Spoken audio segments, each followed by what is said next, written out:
The Accidental Entrepreneur is brought to you with the help of our sponsor, AWeber, the world's leading small business email marketing and automation service provider.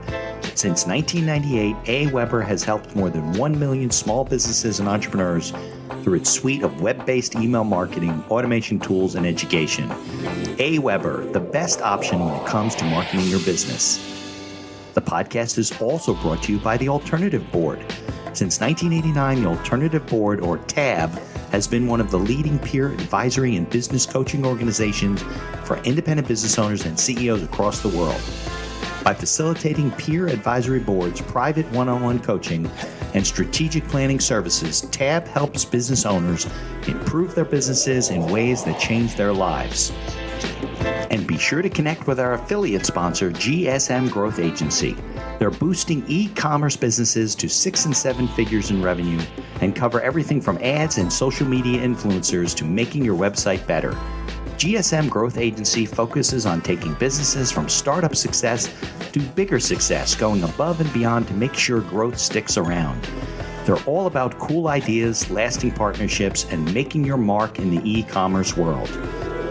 And be sure to support the podcast by ordering some logo merchandise from our online store. Listen to all of our sponsors' commercials later in this episode and follow their links in the show notes to learn more about their products and services. But yeah, so I was working at the bank, working part-time, and I'm like, oh, this is just, it's helping, it's keeping my little passion alive here. And then, so I'm seeing Jim in the back, and I'm like, this is, like, he's laughing. I keep, like, doing this, like, side-eye thing of, like, he always laughing. Oh, this is great. Like, I just didn't know. Where was this? I was at the person's house, who I filmed. A friend of theirs, so he's right. Got it. So he was there. Jim was my parents' friend's best friend's son-in-law. I know it's a weird way. Oh, my cousin's wife, twice removed, best friend's roommate. Right. One of those things. Okay. But yeah, so he's technically like friends of the family. Okay. So when I'd been to like pool parties at their house, I saw him and I'm like, I don't know who Jim Brewer was. And I was, this teen back in like 2000. So like Half Baked had already been out for a while. He was just off of SNL. So I'm like, I didn't really know who he was because that wasn't like I wasn't the demographic. So I saw him. He was laughing. I'm like, this is pretty cool. So I go up to him afterwards. I was like, hey, I'm like, can I get, an autograph for me? And he's like, yeah, of course, man. So he's signing stuff. And then I got his email address. So I sent him an email afterwards. I was like, hey, I'm like, my girlfriend at the time, like my girlfriend's best friend is your biggest fan. Can I get an autograph for her? Do you mind like just mailing me something? He goes, yeah. By the way, can you work for me while getting credit in school? So I said, yeah. You did video or something? Yeah. Well, because he saw the video that I did for my friend at the party, right? Of course, right. So he's like, this is great, like right up his alley. It's funny, right. And you're yeah. So I said, yeah, it's called an internship. I can do that. I can get credit. So okay, cool. So let's do it. So I went to the college. I'm like, can I do this and get credits? They're like, oh yeah, you can get up to like 10 credits or 12 credits or something. I said, all right.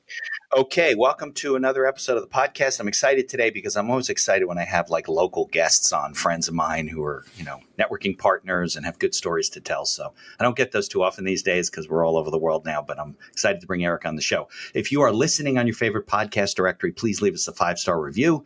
If you're watching us on YouTube, like us and subscribe to the channel so we can keep bringing you great guests like my buddy Eric. So let's get on with today's episode. The information provided in these episodes is for entertainment purposes only. It is not a guarantee of success or to be construed as advice of any kind. You should always seek advice from local licensed professionals before making any decisions. The dictionary defines an entrepreneur as a person who organizes and manages any enterprise, especially a business, usually with considerable initiative and risk. People often start a business without much choice, perhaps due to a job loss or just being dissatisfied at work, and they come up with an idea they just know can be successful. They become entrepreneurs by accident. That is to say, their success or failure happens by accident, not with intention. My name is Mitch Beinhacker. I'm a corporate attorney and a business advisor. You're listening to The Accidental Entrepreneur, my podcast about how to achieve success on purpose, not by accident.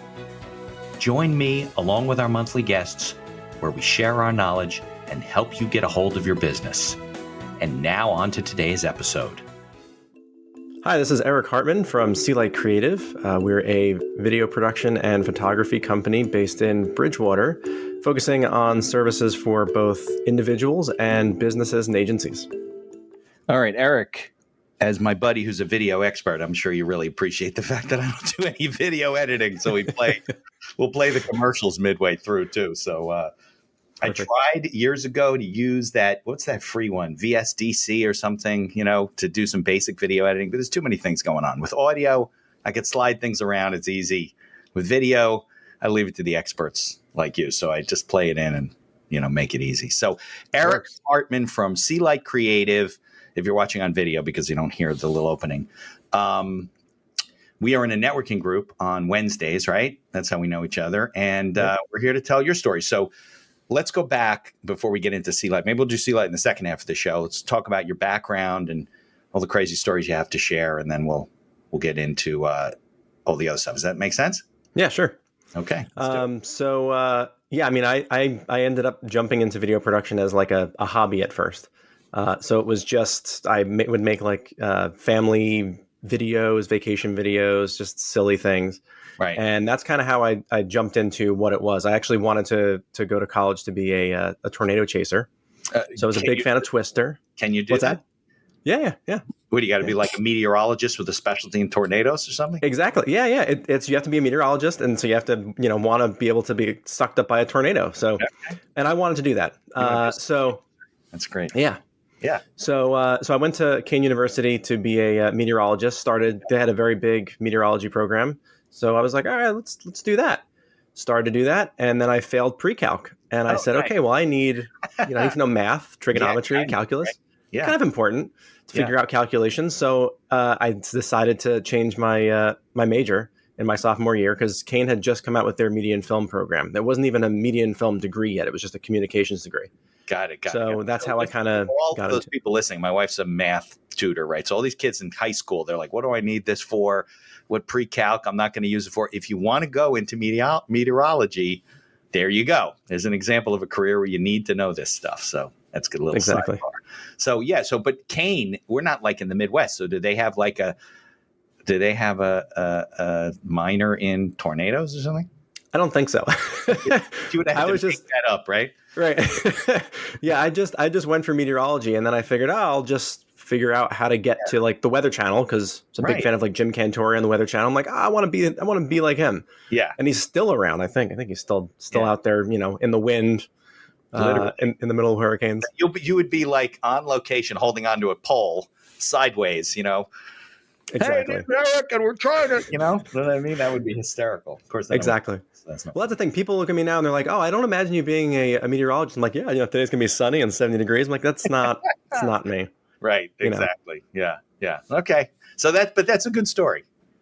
That's a good story. So okay, so you went to Kane locally, and you were like, "I'm done with this." So what did you do in communication since there wasn't like a major specifically in film or video or stuff? So that's the thing that they were just switching over. So the degree wasn't actually there yet for media and film. It was just so my degree is actually a communications degree with an emphasis in broadcast. Okay. So, but they were just starting to kind of like get that in there. So they didn't actually have a media and film degree at that point.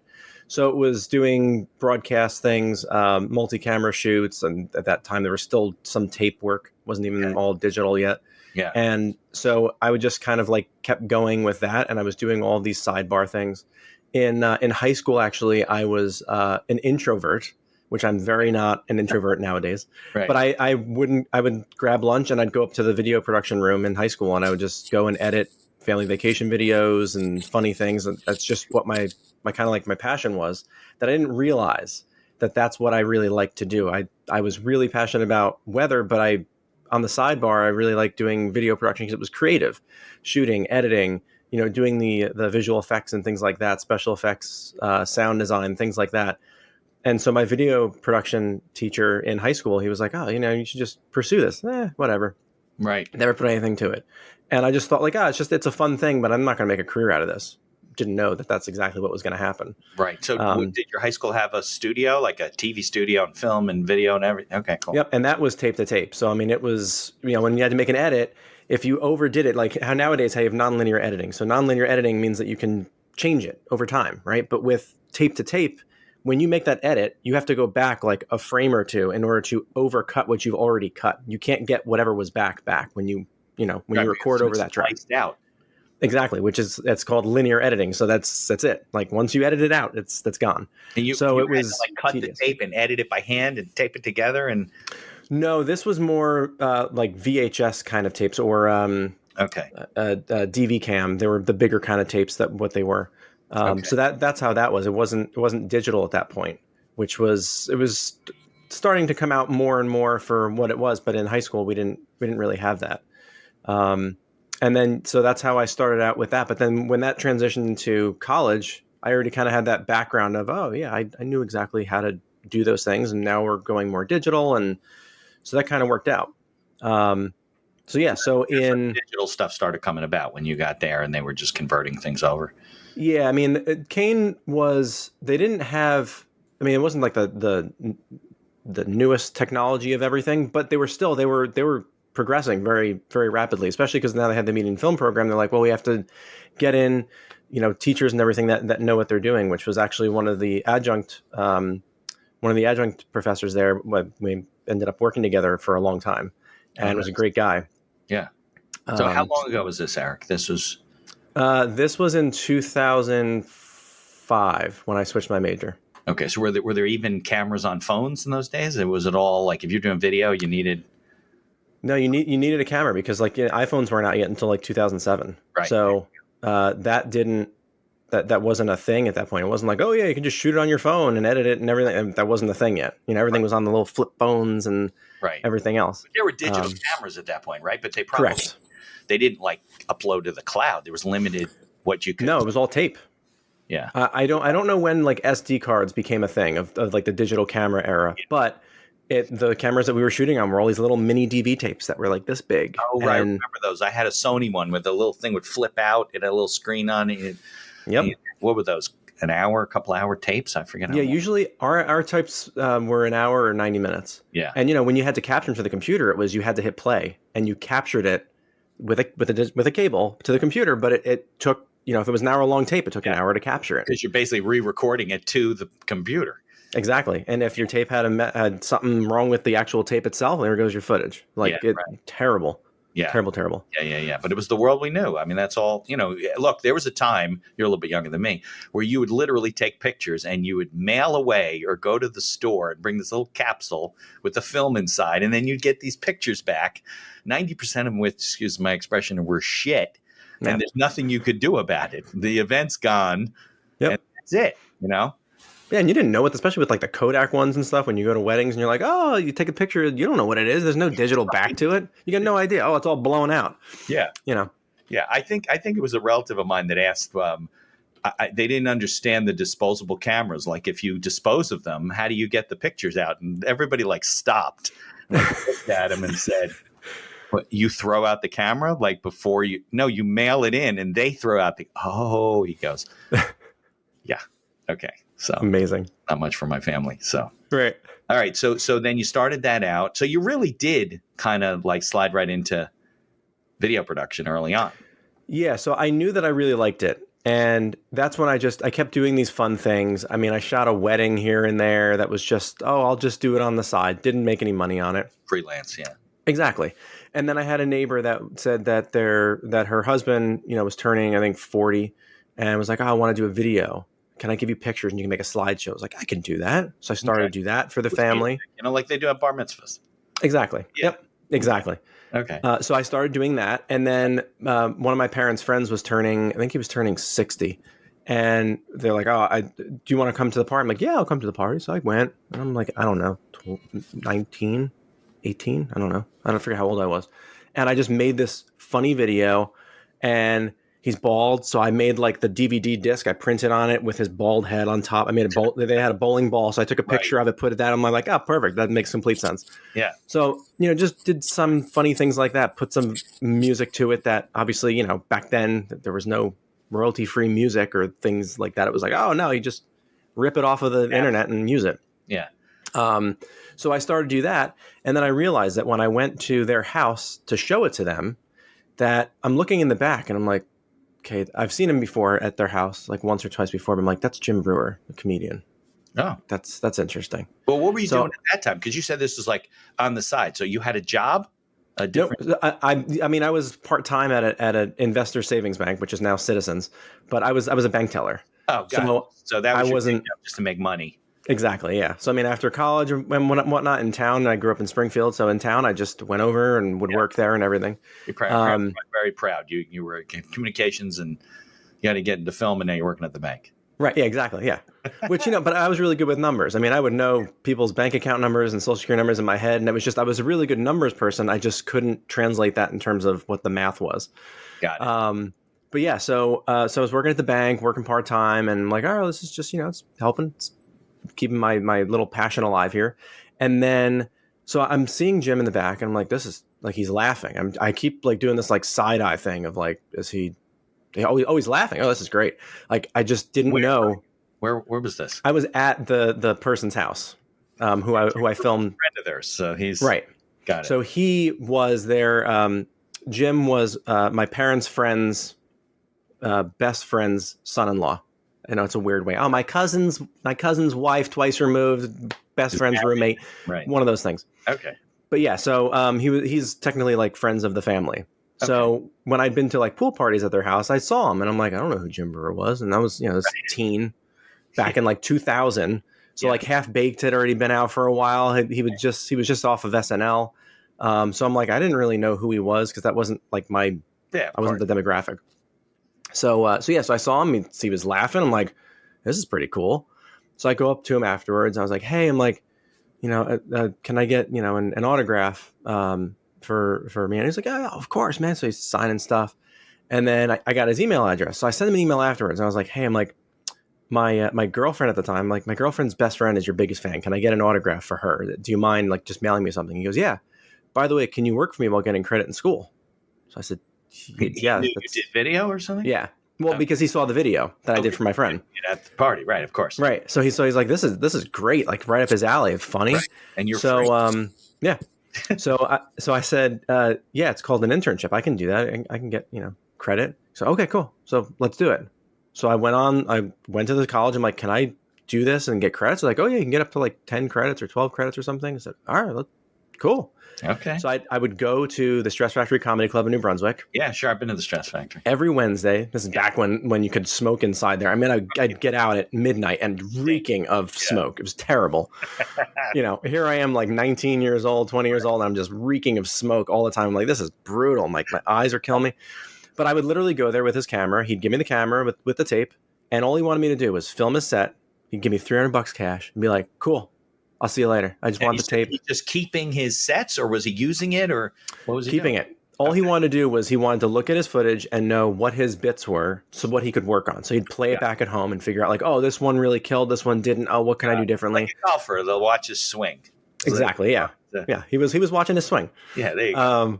So that's what I started doing, and then time went on, and because I had been now working for him, I asked him, I'm like, hey, listen, like, my girlfriend's mother is British and you do this great Joe Pesci skit. So I'm wondering, can you come into my college and we'll do Joe Pesci interviewing the Queen of England, and we'll make it this thing in the studio and everything. So now the newspaper came, like the school was going crazy. It was like, oh my God, we got Jim Brewer coming. And it was awesome. And it was like this whole thing to do, like the president was there and everything. I'm like, this is cool. President of the university. I'm like, this is really cool.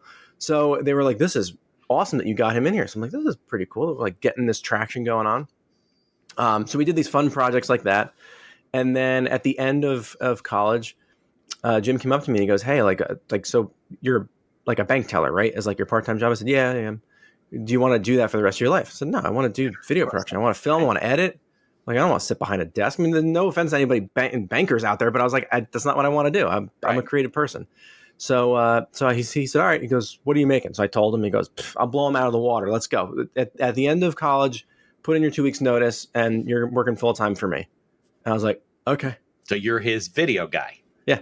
Yeah. So you were going to travel with him and everything? Yeah.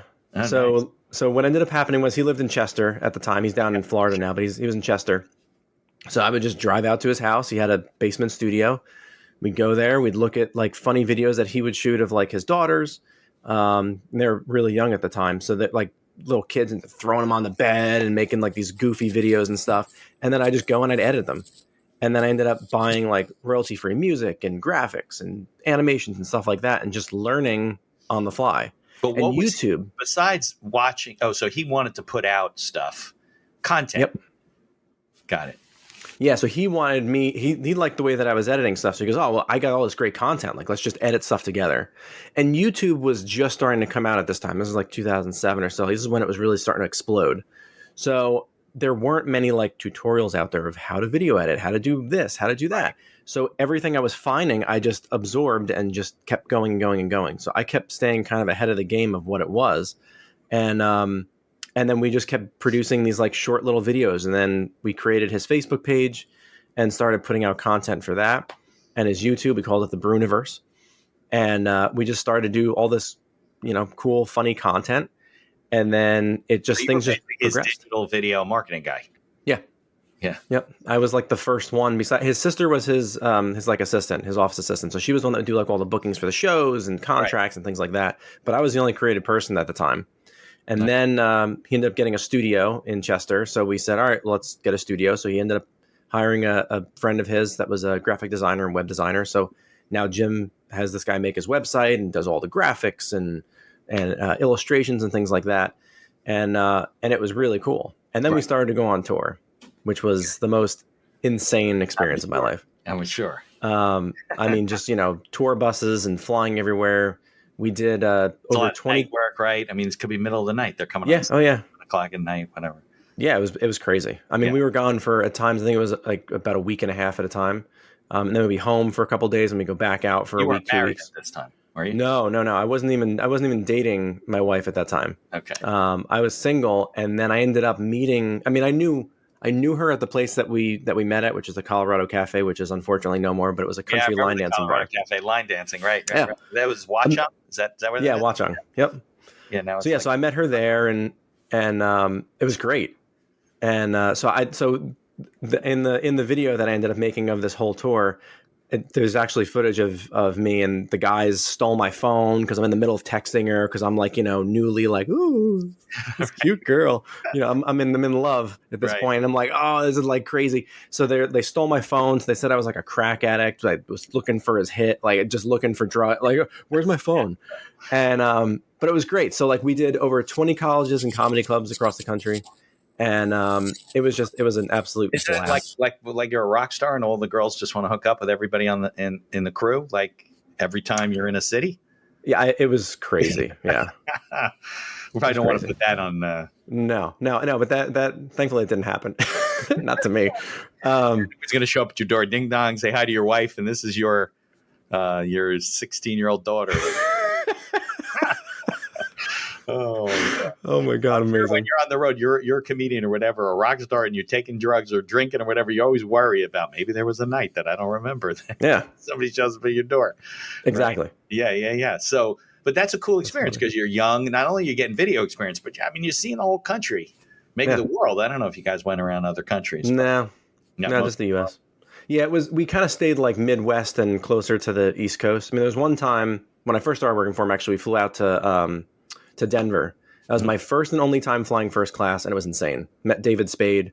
Really? He was doing a show out there. Yeah, it was insane. Right. But domestic first class though is just really bigger seats in the front of the plane. It's not like exactly. Yeah. Right. Yeah. Well, I mean, I had an actual plate with silverware, and would you like another glass of wine? Yes, I would. But yeah. But other than that, I'm like, it gets to the same destination. Yeah, exactly. Yeah, it's probably gets old. So how long did you work for him then? So I worked for him for 8 years. Oh, you got a lot of experience. So it was a long. I mean, not a long time. I mean, it was a long time. It was great. And so what ended up happening was towards the end, his wife had breast cancer, and he didn't have enough hours in the Screen Actors Guild, the SAG, to have health insurance. So he was like, I gotta get rid of everybody. Like I can't afford the bills that are coming through. He's like, I gotta just close up shop. So a lot of these guys don't have insurance because they don't go out and get it separately or something. Well, that's the thing. So I think he would, I mean, I don't know the exact logistics of it, but from what I understand is like you could have private insurance or you could get insurance through SAG because of however many hours you work, in film and TV, Broadway and all that. You'd like to be full-time, 25 hours or more on average or something like that. Right. Yeah. Yeah. He wasn't So yeah. in the So program. yeah.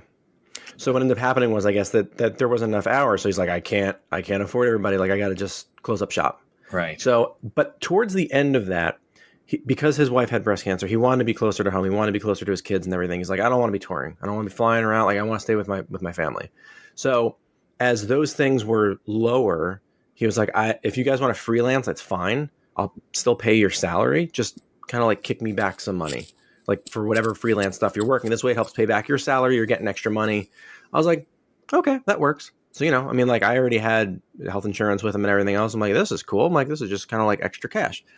So the other guy who was working with him, his graphic designer and his web designer, he was like, hey, this ad agency needs motion design work. And you've been doing everything for Jim like that. I don't know any of that stuff. So do you want the job? I was like, yeah, sure. I'll go in. So it's like I ended up doing. You were being hired as exactly. Got it. So I ended up working underneath their company, and that's how kind of that relationship ensued of doing ad agency work. So I mean, I was doing work for Eli Lilly and Pfizer and Bayer and all of the big companies that they had. Work. Exactly. Got it. So so I was doing all of those videos, and I was like, this is cool. So towards the end, when he goes, oh, I got to let everybody go. Like, are you guys going to be okay? And literally, I got a text message, and it was like, hey. And I'll never forget. I was in Arizona in a hotel room at the ad agency, like working, doing one of their jobs. And I'm like, I just got let go.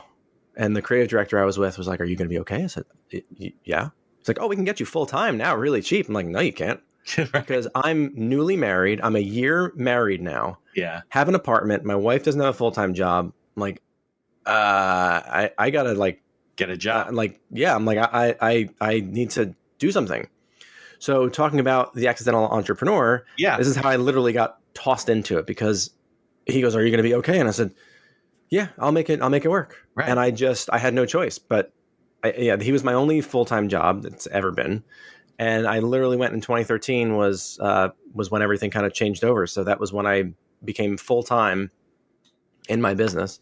So you basically became full-time video doing work through agencies. That was how you started doing all the work. Yep. Got it. And you had a bunch of jobs you were working on already for this one agency that you were working with. Yeah. I mean, to the point where, I mean, I was a subcontractor, but I didn't even need to ask, am I coming in on Monday? They were just like, okay, cool. See you at 9. I was there 9 to 5, 5 days a week. Didn't have to do anything. And it was just, all right, I submit my invoices and get paid. I'm done.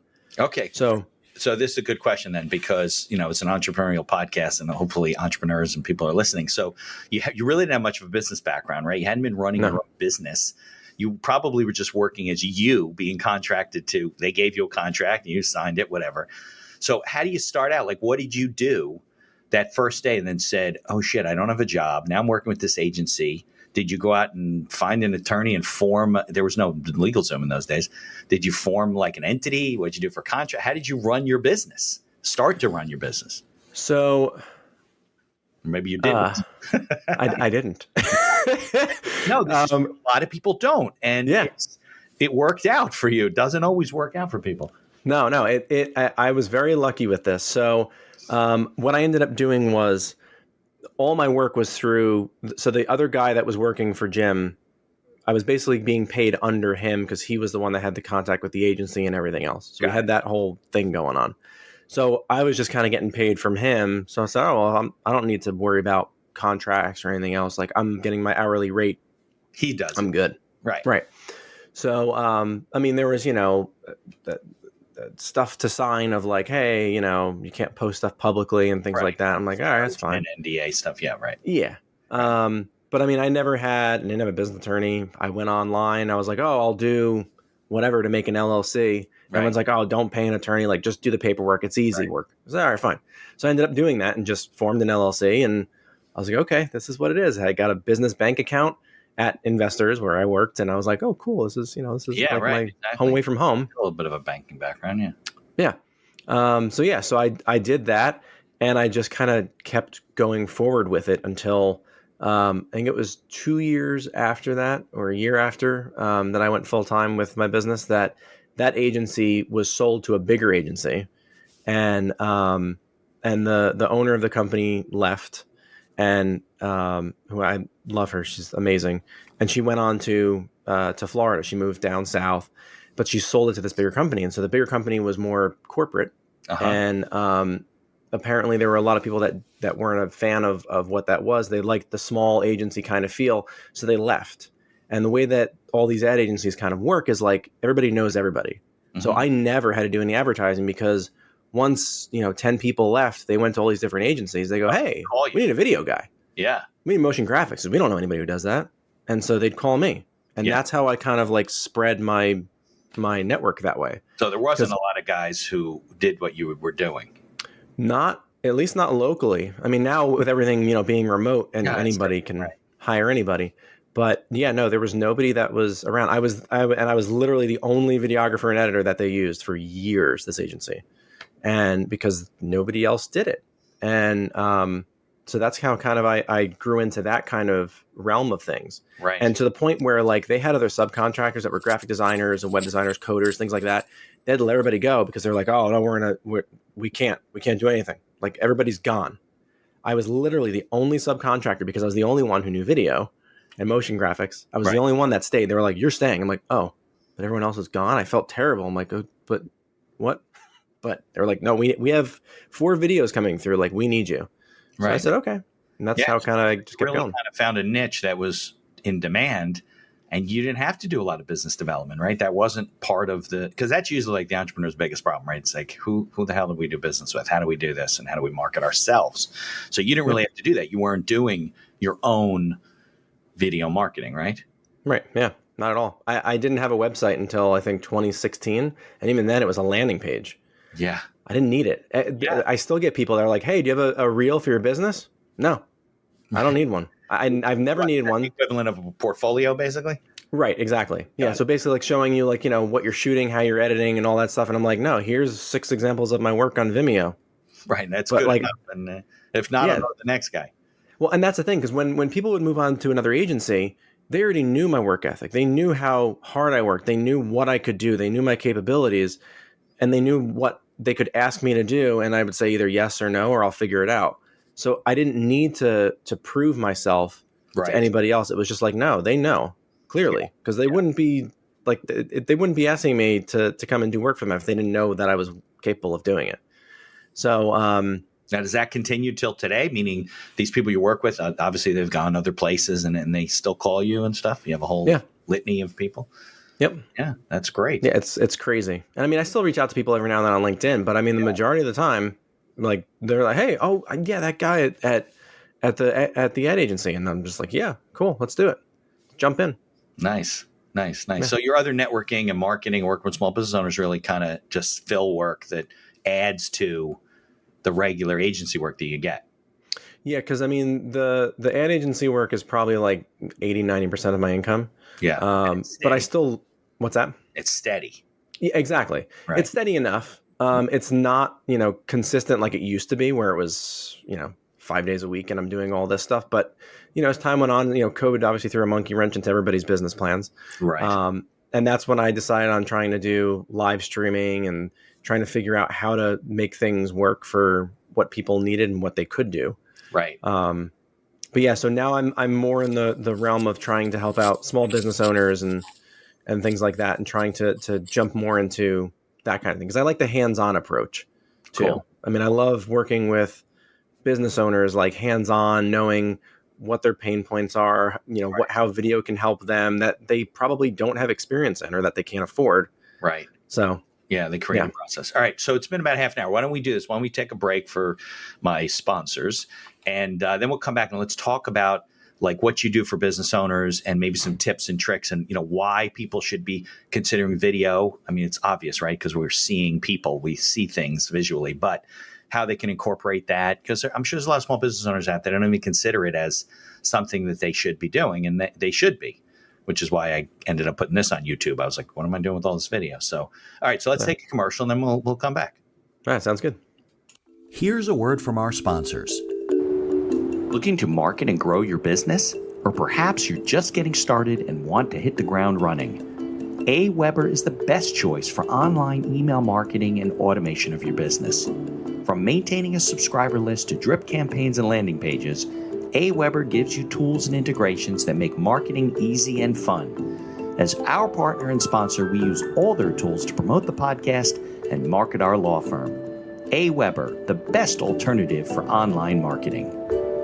For over 30 years, the Alternative Board, or TAB, has built a thriving community of forward-thinking CEOs and business owners who want to radically improve their companies. Through unique combinations of one-on-one business coaching, participation in monthly TAB board meetings with other non-competing owners, a suite of strategic tools, and customized strategic planning workshops, TAB membership can deliver greater strength to your business and a better work-life balance for you and your family. All packaged in a streamlined and affordable service that the people at TAB invite you to try risk-free. Are you struggling with managing advertising due to a lack of time or expertise? Perhaps you're facing challenges in scaling ads for your store. Are you feeling lost when strategies have no success? GSM Growth Agency is your reliable partner in overcoming these business challenges. Feel the impact of collaborating with a team dedicated not only to short-term goals, but also to building long-term partnerships and achieving sustained success. Embark on an exciting journey to redefine the possibilities of e-commerce and create a legacy of unparalleled excellence. Take decisive action now. Follow their link in the show notes to receive a complimentary audit of your Shopify store conducted by a GSM expert. Propel your e-commerce game to new heights with GSM Growth Agency. Follow the link in the show notes to learn more about all of our sponsors. And now back to our show. Okay, we're back. I'm sure you cringe. You hear the video sound and the audio back. It gets cleaned up when I do editing, but Nice. It is what it is. I'm a low budget shop, so yeah. That guy, GSM Growth Agency. This guy Anatoly was on my podcast. He did a live episode in October, so he became a affiliate sponsor. He's got a crazy story of how he got to where he is, and now he's doing he just does ads like Facebook ads and helping companies because he figured out the formula after he was making no money, like living in the streets. Nice. So that's crazy. Yeah. Okay. So let's talk about SeaLight Creative. Let's put the agency stuff aside. Like what you do for small business owners and where you see video as a place for the average entrepreneur and tricks and things like that. Does that make sense? Yep. Okay. Let's do it. All right. So, I would say probably the thing that I appreciate most when working with small business owners is trying to figure out how they have experienced video in the past. What do they like about it? What do they not know about it? People that don't have video on their website, it's a critical thing for a number of reasons. And I always tell this to people, I'm like, SEO, like your search engine optimization, your bounce rate, all that stuff, it all plays a part of how people find you, and that, Google is crawling your website knowing, hey, is this relevant content, right? So the longer that somebody's on your website for, especially on your homepage and your other pages, the better your results will show up. So if you have just a landing page that doesn't really do anything, and they don't have to go anywhere to find anything else, and they get all their information on page one and they leave, and your bounce rate goes up because it means that they went on the first page, they didn't find the information useful, and they left. Yeah. So you want to be able to go to all these other pages and everything. You want them to stay on your website for a longer period of time. So if you have a video on there, it's an easy way to hold their attention. Right. Exactly. Hopefully they'll watch it. 60 seconds, 30 seconds, something just to hold their attention on there. Because once they go on, if they're on and they bounce in 10 seconds, Google's going to go, nope, it's either not relevant or not good content. Right. So video is a very easy way to do that. And it doesn't need to be anything crazy. I've coached people in the past just to say, hey, listen, if you want to do something short and quick and easy, sure, you can do it on your phone. You can do it with a camera. You can do it on your laptop. But just there's ways around it so that you don't look like garbage. Like recording on Zoom and putting your 640 by 360 video or whatever the resolution is just atrocious. And it just makes you look bad. So I'm like, it's no good. Yeah, that's why I switched to Riverside, because it's much clearer. Yeah, absolutely. Yeah. And plus you have the control over like full screen video versus like that little tiny box of a person in the corner, and your pixelation and everything else.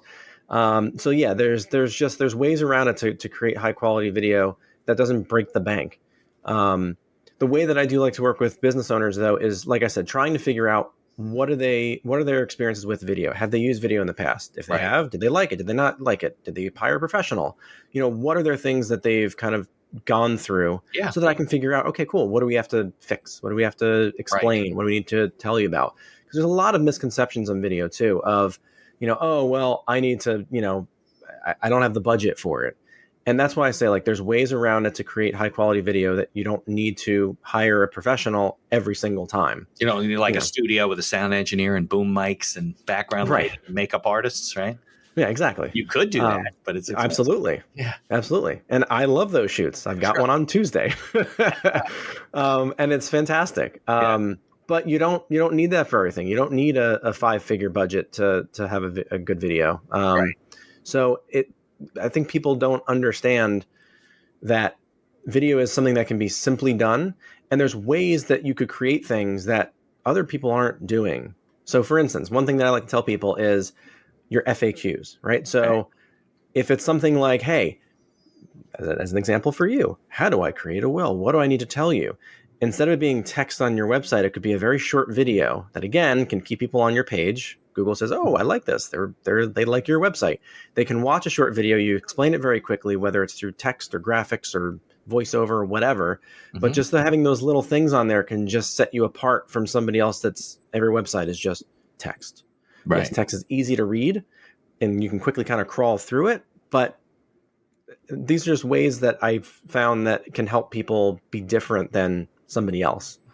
So it's things like that, your FAQs that for that instance, or if you're even doing things where it's like an about us page. Mm-hmm. Like I hate seeing stock footage of, our staff. And it's like somebody sitting there with a headset on smiling. And I'm like, that's not you.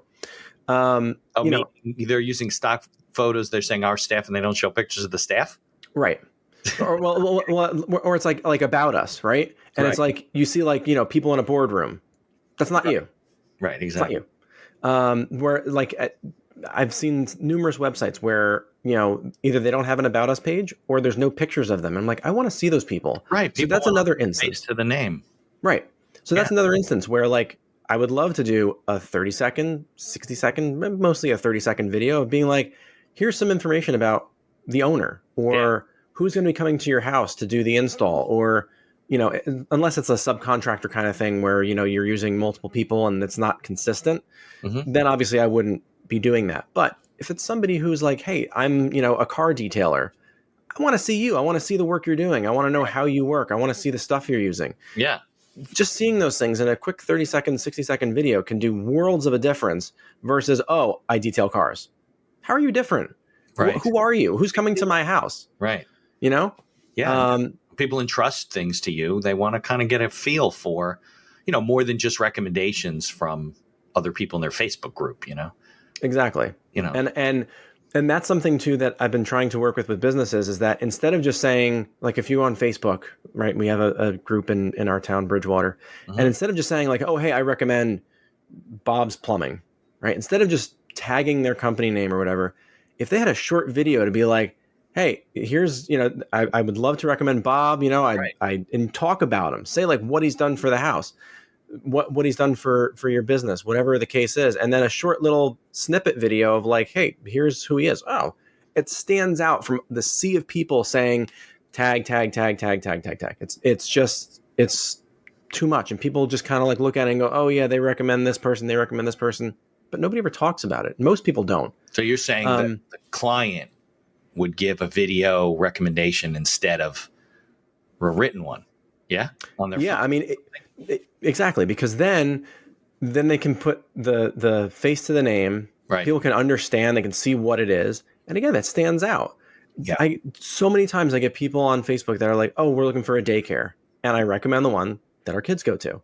And I always have a longer thing that I type out about it and explain why we like them, what we love, like how long they've been there for. Yeah. I mean, but if you have a little video of it and being like, cool, this is that information, it can just explain it so much easier. And I feel like people would interact with that differently because it's so different. Definitely. My father he's on the board for where they live at their development. And he goes, oh, I want to make my letter stand out. What should we do? So I told him, I was like, oh, let's type it out. I'm like, let's take a nice headshot of you. Like, make it look different. Swear to God. They get 6 or 7 people, however many it was, that were putting in their information, and his was the only one with a picture. And what ended up happening, some other one was like, "Oh, that was a really good idea. I should do that." So then she put her picture on there to make her stand out. And his was the one that stood out because it put a face to the name. It wasn't just, "Oh, here's Rick Hartmann." It was like, "No, oh, I've seen that guy. He walks around all the time. Right. He's doing whatever. He's out in the backyard on the deck hanging out." Like, they know who he is now. So it's not just who it is. It's understanding like, "Oh, I remember him." Or they could see this, a business owner and be like, "Oh yeah, I did see somebody walking around with that sweatshirt on at Wegmans." It's so much more easier to see it visually. We're visual people. Right. I don't understand when people don't do that, which is why I try and help them and say like, these are things that we could do. Yeah. I mean, that's why you need to have a photo on any of your social media profiles, because you know how many people you must pass like in your community on a regular basis that own businesses that you might go into and you just don't even know who the owners are. But if you saw their face, you would recognize more people. Yeah, absolutely. It doesn't take much. Yeah. But I agree with you. I see some really crappy photos. So if you're going to have a headshot, spend a little bit of money and get, a decent headshot. But also, isn't there a way to do like a profile video on LinkedIn? There's a way to do like a short. I don't know if you do it professionally or you got to record it through LinkedIn or whatever, but I think there's a way. Somebody showed me years ago, but I don't remember how to do it. But there is a way, I think, to link like a short video to your photo. You click on it. I'll have to figure that one out.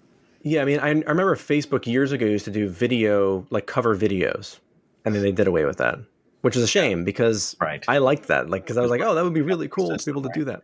Yeah. More bandwidth or whatever. Yeah, exactly. Okay. All right. So then let's talk about like tips and tricks. We know why they should do it because we're visual people and it puts a face to the name and it definitely makes you stand out. So if I'm a business owner, I have, small budget. Let's say we have no budget. I have a small budget. How do I get started? Do I get a selfie stick with my phone? Those are always funny watching the videos of selfie sticks. Or do I, to go out and get a tripod and some stuff? Do I call a guy like you? What do I do?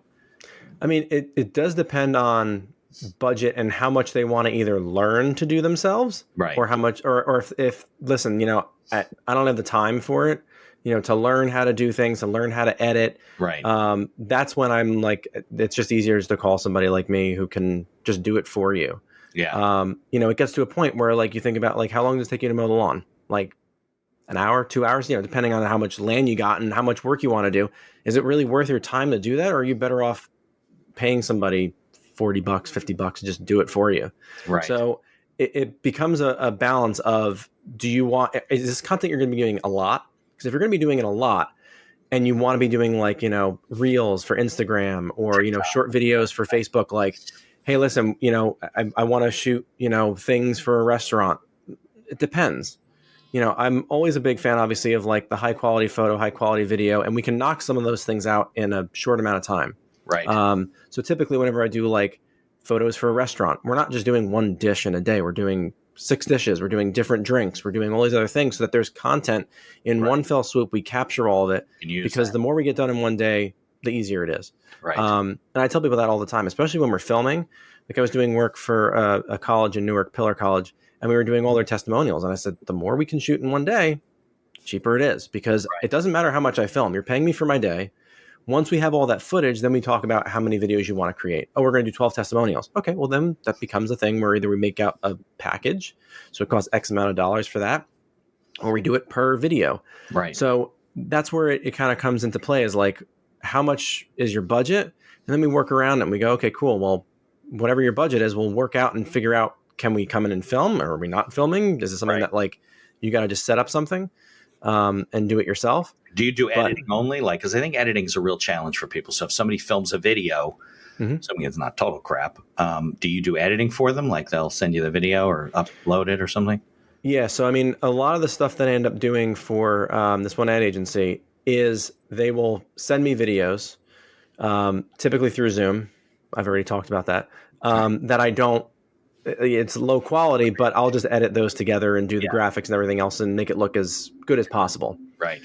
But I do prefer to go through, a platform like Riverside where it's like, we can do that. And it's just, I sit down with them, virtually like we are right now and do the recording. And then once those videos are done, I get them all and we just edit them together and make it look all pretty.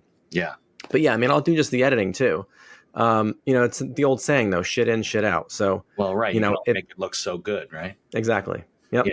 So how did you learn as a business owner to price your services? Obviously, when you're with the agencies, right, they're like, listen, Eric, it's, per diem or an hourly rate or whatever, keep track of your time. But so you start your own business now, you're working with other individuals, small businesses. How did you kind of approach that? How did you figure out, well, what the hell am I going to charge these people? So I kind of looked at it as, what is the effort worth? Okay. Like, how much is this? Yeah. Is this going to be really hard for them to do? Right. Because if it is, then my value is higher. Right. So, I mean, if we're talking, drone and 2 cameras and lights and sound and everything else, and I got to hire a second shooter, then the price is a lot more than one person with, 1 camera and some lights.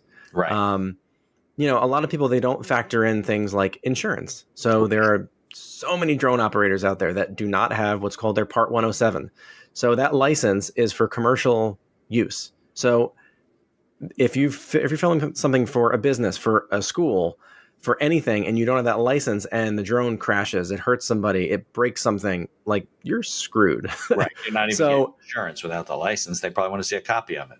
Right. Exactly. Yeah. So, but like things like that I just make sure that we're doing everything legitimately, having insurance, God forbid somebody trips on a cable, a light, something like that. It's all got to be taken care of. So, those things is like, what's the effort worth for what you want to do?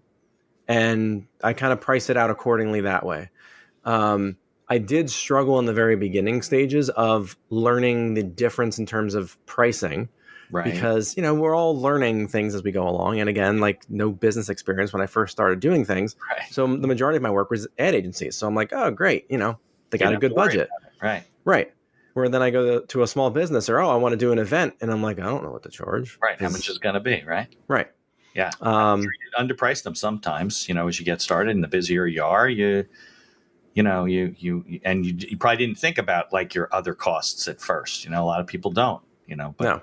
You got it. By the way, that's good advice for people listening. If they're going to work with a videographer or video agency, they should ask them if they have a copy of their insurance and make sure they're properly licensed, especially if they're flying drones over school zones. Right. Yeah. Yeah, exactly. Buy your own insurance carrier. Yeah, because there's huge liability there, right? If the thing just like conked out and crashed. It's happened, man. It's happened. Not to me, thank God. But I mean, it's happened where people are flying their drones out, and all of a sudden they'll just lose connection. They're not paying attention to the battery, and it will literally drop out of the sky. Nothing you can do about it. And the blades will just stop running, and it'll just drop. And hit somebody. Oh yeah, it hit somebody. And that's why they say not flying over highways and populated areas and things like that. And that's why you need to make sure you have the proper insurance for all that stuff, because God forbid that happens and someone gets hurt, killed, whatever. Like, that's a huge, huge, huge liability issue. Yeah. But people just think like, oh, cool, I can just fly a drone. Yes, you can. And it's scary, the fact that for recreational use, you don't need a license. No, you don't need a license. No. And unfortunately, I see a lot of real estate agents that just like go, oh, I'll just buy a drone and just do it. And there's such a huge liability with that. Use, though. Right. Whether but they just not, yeah. But yeah, they go, oh no, I'm just gonna buy one and just do it. And I'm like, oh dude, come on. Like, this is not good. It's such a liability, and it's really inexpensive to get your license for it. And yes, it's a time consuming test. It is very rigorous. You have to pass with a 70. But I mean, like, I thought I did really good, and the score I got, and I was like, you gotta be kidding me. I mean, I passed, but I was like, oh my God, it was just it put me through the ringer. No, I think working a drone is not easy, right? Flying those things. No, it's definitely not. And it's a very like fine tune, touch to it. You don't just like pull it, you can put things in auto like anything else. People that buy like a DSLR camera or a mirrorless camera, and they go, oh yeah, I'll just put it in auto and it works. I'm like, sure, you're letting the camera do all the work instead of yourself, but you don't understand like what changes things. So, I want to do like, a slow motion shot. How do I change that? Oh, why is it looking like this? Why is it looking like that? And they don't know the answer. Yeah. And same thing with flying a drone. Like, yeah, you can put it in auto, but auto is never the good reason for most cameras out there. Right. It's like autopilot, basically, right? Yeah. Yeah. Yeah. All right, good. So I don't know where we go from here. I think that people need to consider video. I don't think they consider it enough. I mean, YouTube is great, and so TikTok's great, but when it comes to your business, you want to put your best, foot forward. And it's not just about, like you said, your website, your business card, your logo. I mean, that's part of it, right? And it should carry over to your video, right? Should the look and feel should match. But I think that's more of a challenge for people still, right? I mean, you can do a lot of stuff yourself, but the video is just really, I mean, sure, we can film video on our phone, like that's fine, right? But to really make it look professional, much harder than the other things. There are tools out there, but it's just difficult. I even tried to do whiteboard stuff, with the characters or whatever. Forget it. Yeah. Yeah. No, it can be very daunting. And there's automated tools out there, especially AI is coming so far. Yeah. And I'm just waiting for the day that they're like, cool, drop in all this raw footage and make me a video. Like right. I'm waiting for that day to happen. Do that yet? You can't? Not fully at this point, but I'm waiting for that day to come, and then people are going to go, cool, we don't need an editor. I know. And it's something with ChatGPT. People think like, oh yeah, I'll just write an article, no problem, and just use it. You will. I mean, you don't know what you're reading. You can ask it to write a business contract, an operating agreement. I've checked. Actually, I asked ChatGPT to write me an operating agreement. It was pretty good. Really? Yeah. Wow. I mean, yeah. It looked like part of it looked like my agreement. So obviously, it's pulling information that's out there. Whatever, but I know what I'm reading, so I know whether it should. That's the problem with some of this stuff, right? You don't know whether it's good or bad, or what the even video, right? So they put together a video without any rhyme or reason in your mind, like why is this better or worse if you're doing it to achieve results and SEO and impress people and be an authority in your area or your industry. I meant, yeah. So I think that we're a long way from that. Going away, even with AI stuff where people make things, they still don't have somebody telling them this is why I'm doing this. This is why this paragraph should be in there. This is why this shot makes sense, right? Because of the angle of what, whatever. So I don't know. Someday we'll just have a robot living in our house and it'll do everything. Exactly. Yeah, exactly. So if people want to learn about SeaLight Creative and they want to connect with you, and how do they do it? So the easiest way is through my website. So it's SeaLightCreative.com. Okay. And then once you go on there's a landing page. It says, are you looking for work for a business and an agency or for individuals and families? We do, family portraits, events, things like that.